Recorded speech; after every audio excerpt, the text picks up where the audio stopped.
The letter to the Ephesians stands as a monument to the grandeur of God's grace and the profundity of the Christian life. Written by the Apostle Paul during one of his imprisonments, it unfolds the eternal purposes of God, centering in Christ for the universe and humanity.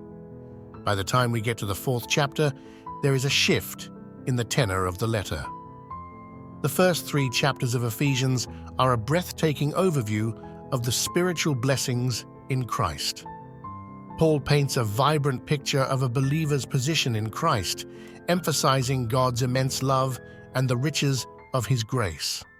These chapters touch the heavens, so to speak, dwelling in the realm of profound theological truths.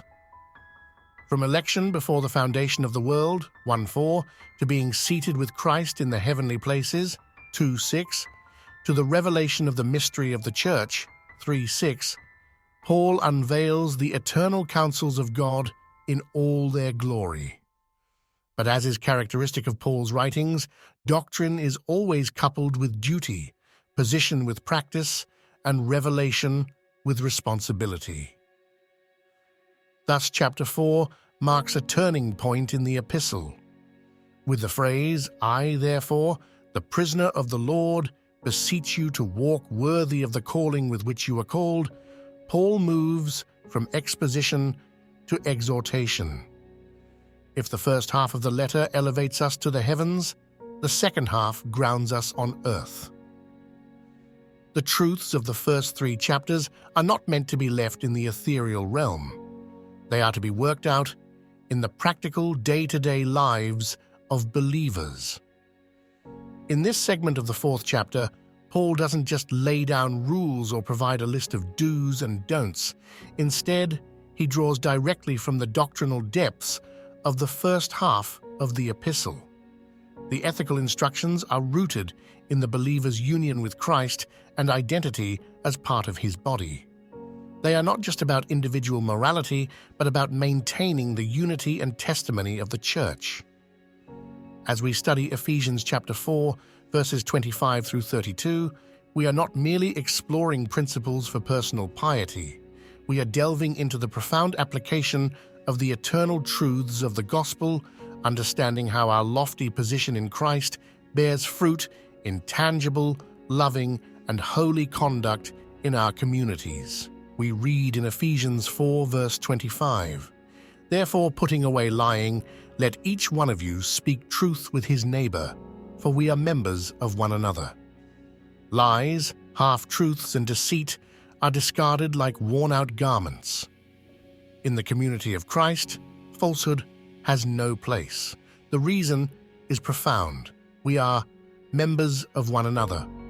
Just as a body part doesn't deceive another, we, being interconnected in the body of Christ, must live in truthful harmony.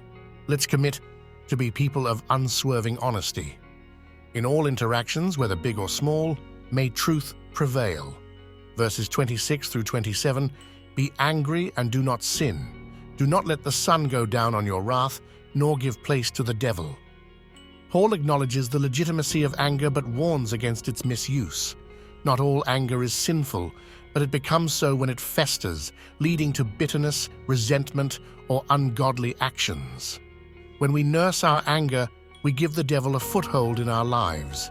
When anger surfaces, let's handle it swiftly and righteously.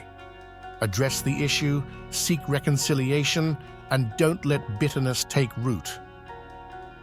Verse 28, "Let him who stole steal no longer, but rather let him labor, working with his hands what is good, that he may have something to give him who has need." Transformation in Christ means a complete 180-degree turn. Former thieves now not only cease from stealing, but labor diligently, not for selfish gain, but to bless others in need. It's a call to diligence, integrity, and generosity. Whatever our past, in Christ, we're called to productive and giving lives. Verse 29, "Let no corrupt word proceed out of your mouth, but what is good for necessary edification, that it may impart grace to the hearers." Our words have power. They can build or break, heal or hurt. In Christ, our language must be purified, intended to edify and grace those who hear.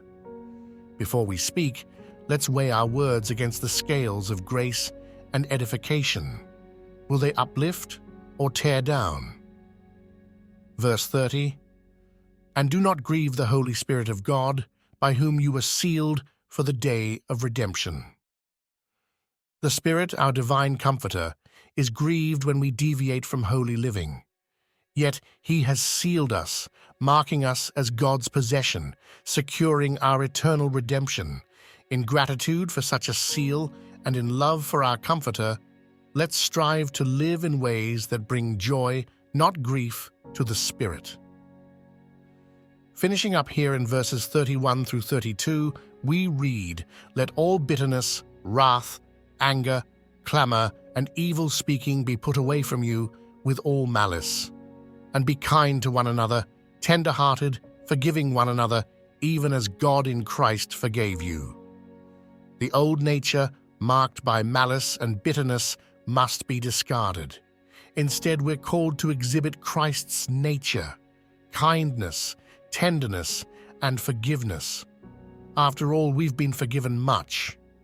Whenever bitterness tries to creep in, let's remember the vastness of God's forgiveness towards us and extend the same to others. The teachings of Ephesians chapter 4, verses 25 through 32 are not merely suggestions or broad guidelines. They form the very heart of Christian conduct. At its core, this section challenges us, the redeemed, to showcase a radical transformation that can only be birthed from an encounter with the living Christ. What's astounding about these verses is that they aren't rooted in mere moralism. They don't scream of self-help or self-actualization. Instead, they emerge from a profound theological foundation laid out in the earlier chapters. The fact that we are urged to live in this manner, truthfully, righteously, generously, graciously, is because we have been saved by a God who embodies these very attributes. The implications of this passage, then, reach beyond individual behavior. It's about the corporate testimony of the church. As individual members strive to live out these truths, the church shines collectively as a beacon of hope and love in a fractured world. We, the body of Christ, are given the sacred responsibility to display a slice of heaven on earth, showcasing a community where love, grace, truth, and righteousness flow freely. But let's not gloss over the challenges inherent in these exhortations. They push against our natural inclinations and require a daily dying to self. Remembering wrongs, holding on to anger, allowing deceit, these can sometimes feel like the easy way out in a world that often rewards such behaviors. But Paul, in his divinely inspired wisdom, doesn't call us to what's easy. He calls us to what's holy.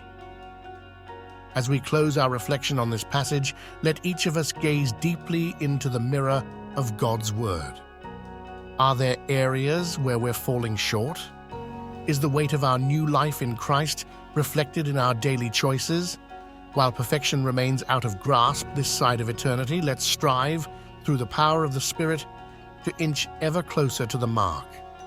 For in doing so, we don't just honor God, we become lights in a world desperate for the luminance of Christ's love and grace. Thank you all so much for taking the time to listen and delve into the Word with us today. It's a beautiful journey when we come together, bound by our love for Christ and a thirst for His Word. But this doesn't have to end here. If you've been blessed by this exposition, I want to invite you to dive deeper with us. At Gospel Illuminations, we peel back the layers of Scripture, revealing the heart of God and the radiant truths of the Gospel. It's a space where the Word comes alive, casting its illuminating light on every area of our lives. So I urge you, don't let this moment be a fleeting one.